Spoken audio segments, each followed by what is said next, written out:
Member for Clarence. Thank you, Madam Speaker. And my question is directed to the Minister for Corrections. What is the New South Wales Government doing to increase capacity across the state's jails? Member for Maitland. Order. Now you'll hear the story. Minister has the Member for Clarence. I don't know why the opposition turned up today. There is just too much noise. Madam Speaker, I thank the member for Clarence for his interest in this matter, constructive contribution to this debate, the wonderful relationship that he has with the corrections community in his particular constituency. And Member for Blacktown's on 3 calls. I'm delighted that he's taken such an interest in the government's response to this challenge.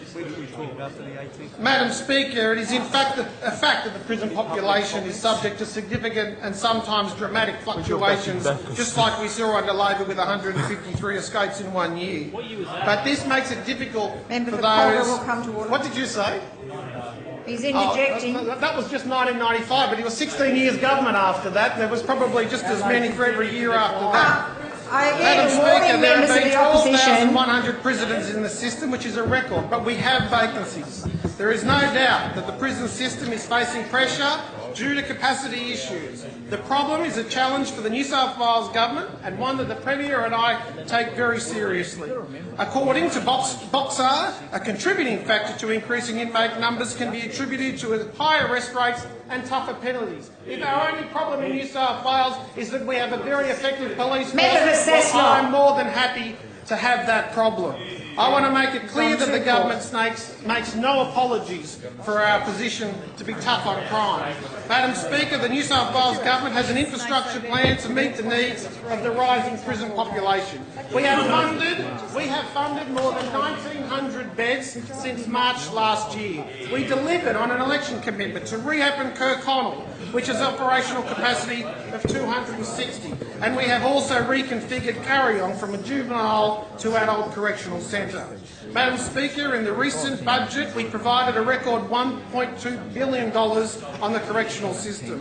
To deal with the issue of capacity in New South Wales prisons, we are opening up more than 400 new beds in the short term to ease the pressure on our jails. These beds include modular cells which are being fabricated and will provide an additional 160 beds in the outer metropolitan multi-purpose and Parkleigh correctional centres, 80 coming online at the end of the month and 80 coming online in the first few weeks of December. Madam Speaker, in addition, there's 105 beds at Wellington Correctional Centre and 45 are already in. The rest will be installed within the next fortnight. Madam Speaker, 114 beds at Grafton Correctional Centre will be open in the next 3 weeks.